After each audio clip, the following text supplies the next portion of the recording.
It, the Long Arm Quilting Show, is brought to you by Handy Quilter, a manufacturer of easy-to-use long arm quilting machines, designed by a quilter for quilters. Paintbrush Studios, inspirational fabrics. Hobbs Bonded Fibers, when your project demands the finest. We are the Handy Quilter Studio educators, and we want you to know why we love our Handy Quilter quilting machines. Handy Quilter quilting machines are innovative. Check out the color touch screens, 2 kinds of stitch regulation, and computer-guided quilting. Handy Quilter quilting machines are intuitive and easy to use, and they come in a size that fits your quilting style. Handy Quilter offers training, service, and ongoing education. We care about your quilting experience. Handy Quilter quilting machines are designed by a quilter for quilters. We'll be at a quilt shop near you or a show. Come give one a test drive. To learn more, call or click for a free demo DVD or Follow the truck to Handy Quilter. Welcome back to Quilt It, the Long Arm Quilting Show, and Heidi Stagno and... Grid It and Stitch It. That's right.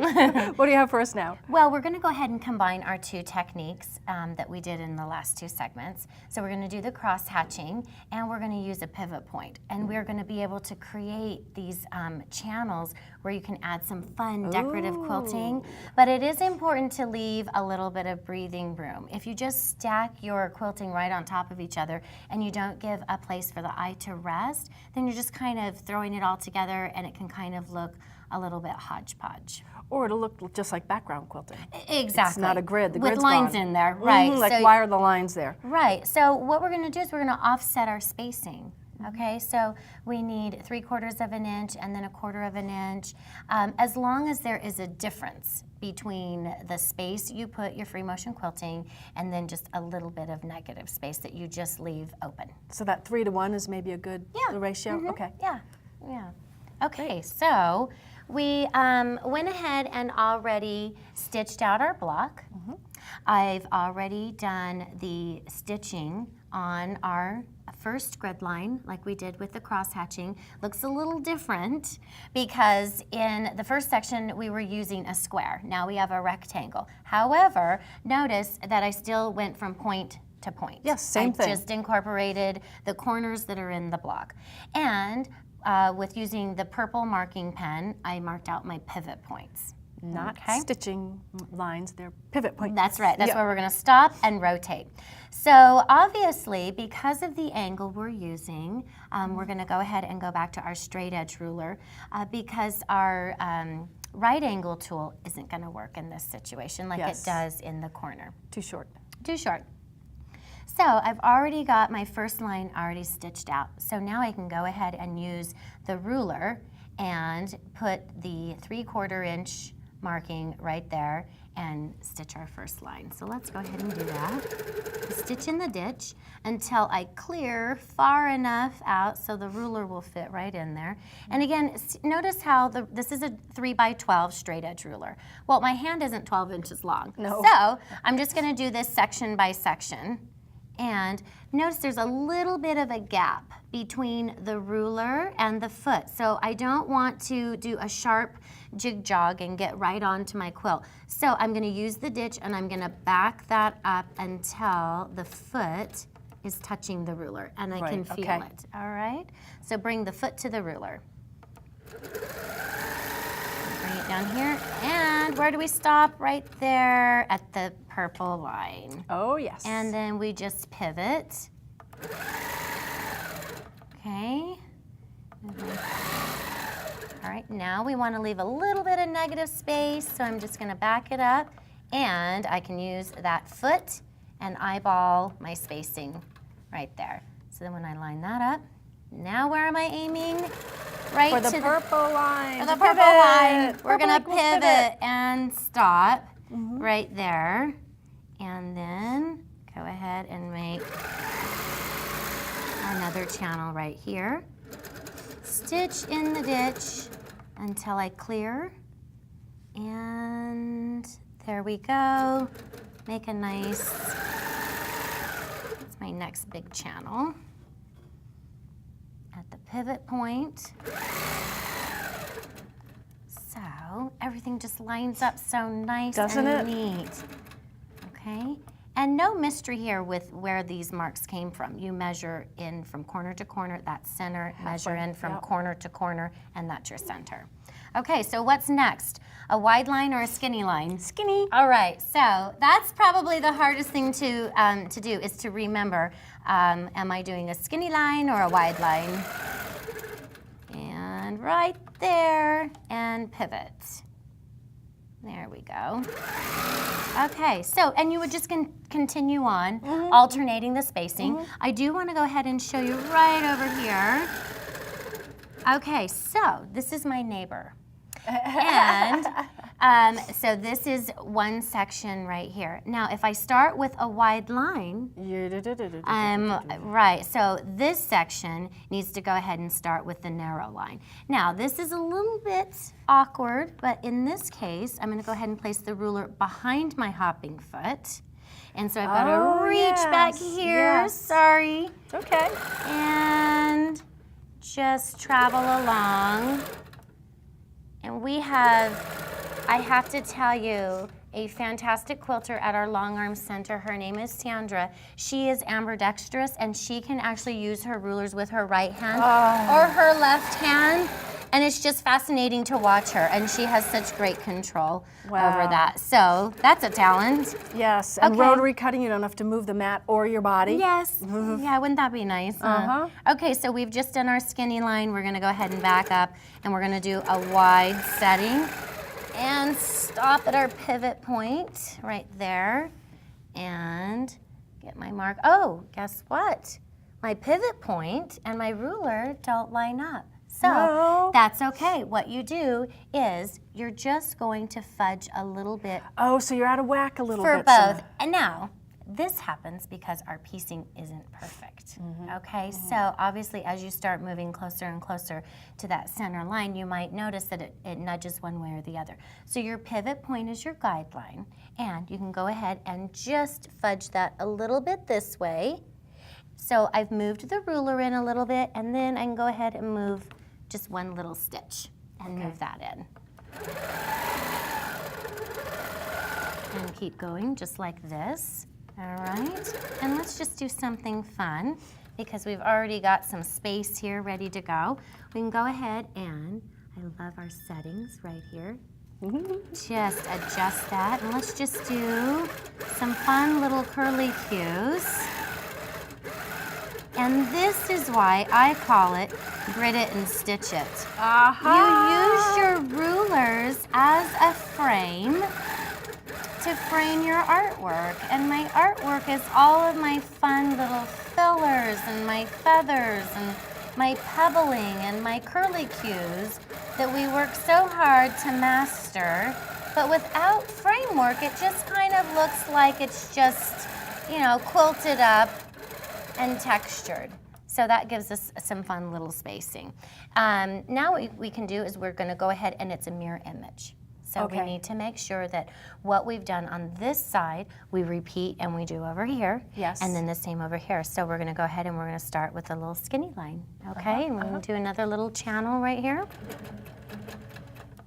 And just move that foot down a little bit. Put that ruler right where it needs to go. Again, just making sure that it's touching before I get started. Bring it in. I don't want to leave my space right here. So here's my thumb. So pick it up, move it. The V of your hand. The V of your hand. And there's the pivot point. Notice that the hopping foot went just a stitch over. That's okay.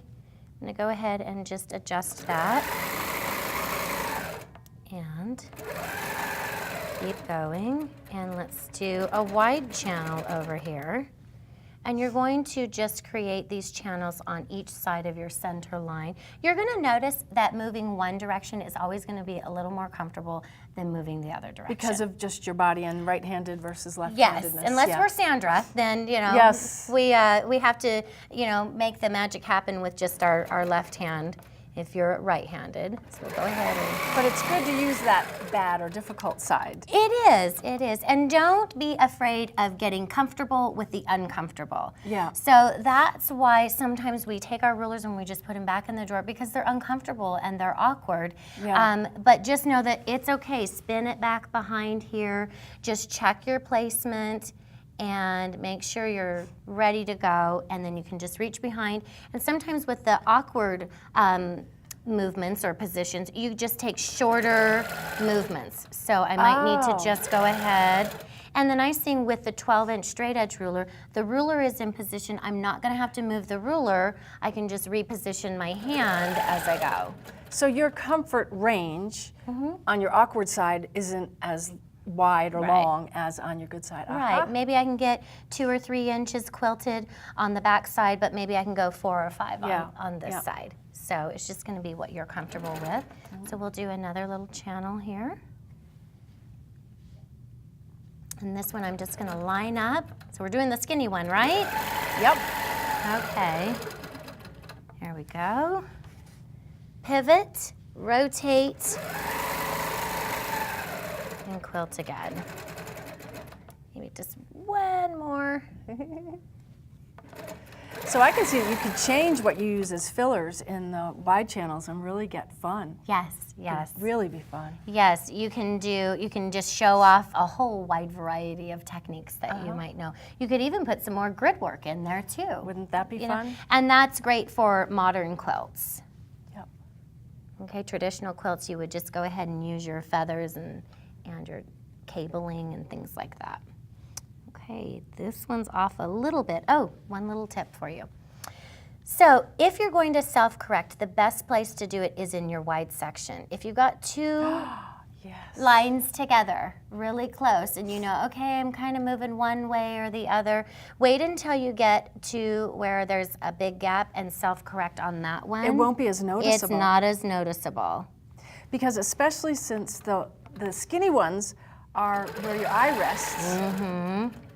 They're the place that are supposed to be absolutely perfect so that it holds everything together. It does, it does. So just know where you can just self-correct and make those adjustments as needed. Yep. Okay, so I brought some quilts with me. We love quilts. Oh yes, we do. And the one that's on the back wall over here used a set of nesting rulers. And so... Is that why we have these here? That's why we have these. I love these. So they're a set of nesting arc rulers. And it was just one day the light bulb went on. And I have an issue with this 1/4 inch. Which side does it go on the ruler? So with the nested rulers, you actually can create the channel by quilting on the inside of this ruler is going to give you 1 stitched line, and by using the outside edge of this one. So this puts you a 1/4 inch in. Are you getting it? Because I got it. Okay, yes, yeah, it took me a while. I was like, that's the same line since they're nested. Yes, and that's kind of what your mind wants to think because we're so used to that rotary cutting technique. So on the inside of this one, that puts me a 1/4 inch skinny. And on the outside of this one, it adds a 1/4 inch. So you've got a half an inch. So on the quilt, there's a 1/2 inch channel, and then that gives a great place for the eye to rest as I changed technique. So I went from very straight linear lines into a nice little feather filler. So it kind of gives it a medallion look to it. There's all sorts of things you could do because then you could fan them. You could you could use it with any ruler, circle ruler. Oh, yes, yes. And Marie showed you how to do the curved cross hatching. Yep. And so that's a great way of using your rulers and just adding it, a little bit. I put it in the cornerstone sections, and just really makes the quilt come out and give you some depth and dimension. Yeah, so I love rulers, but I use it as a frame for my artwork. Yep. And we can think of a beautiful picture, but when we frame it, it just really can stand on its own. Yes, absolutely. Yeah. I am fascinated by your quilting studio. Oh, yes. Because you started with the quilt shop, and then you were doing the long arm quilting, but you turned it into a long arm studio. Yes, I was doing both. Long arm quilting, teaching long arm classes, teaching piecing classes, making kits, cutting fat quarters, the whole thing. And I was a long arm quilter before buying the quilt shop. So when things just really started to expand and explode, I said, I want to get back to the love of my long arm quilting. So I was able to sell off the quilt shop, and then I took the long arm machines and branched off and just started a dedicated long arm quilting center where quilters can come and they can rent the machine so they can quilt their own quilt tops. Smart. They can come and buy their handy quilter machines. We do full sales and service on the handy quilter, and we love them. And then you can come in and take classes, and we love everybody. So if you own another brand of machine, we can adapt to your needs and help you apply these techniques to any machine that you might have. Yep. And what's really wonderful is if you think you want a long arm, this is a great way to not only, you're not just renting the space, but if you take classes, you really learn, is it going to really work for you, and which one you're going to be comfortable, what's going to fit your needs. Yes, you get to see what options are on the equipment. Yep. And then as you use those options, you're going to be able to make a better decision when you go to make that large investment in buying your own long arm. So it's basically try before you buy. And you can get comfortable with it, and you know, and just enjoy the process. And then when you have your own long arm, you've really already gotten up over that hump. You know how to prep your quilts, load your quilts, and do some great edge-to-edge quilting. Yep. So you won't be one of those people who the long arm arrives and you go, well, they set it up and I haven't done anything, so I don't know what to do. Yeah, I don't know how to pin a quilt on. Yes. And then you're there to help too, as with any handy quilter dealer. You're there to help, but still, it's different. You have a relationship. Yeah, we hear that all the time. I don't know what to do now that I have my machine. Come on in.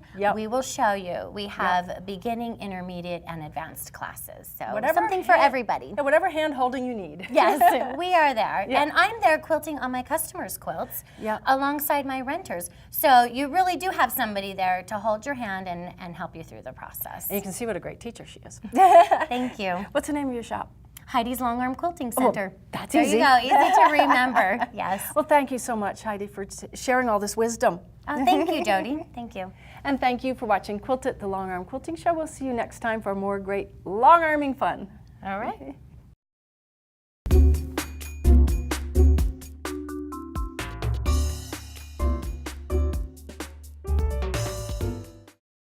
We are the Handy Quilter Studio educators, and we want you to know why we love our Handy Quilter quilting machines. Handy Quilter quilting machines are innovative. Check out the color touch screens, 2 kinds of stitch regulation, and computer-guided quilting. Handy Quilter quilting machines are intuitive and easy to use, and they come in a size that fits your quilting style. Handy Quilter offers training, service, and ongoing education. We care about your quilting experience. Handy Quilter quilting machines are designed by a quilter for quilters. We'll be at a quilt shop near you or a show. Come give one a test drive. To learn more, call or click for a free demo DVD or Follow the truck to Handy Quilter. For information on how to sign up for this and future episodes, visit QNNTV.com.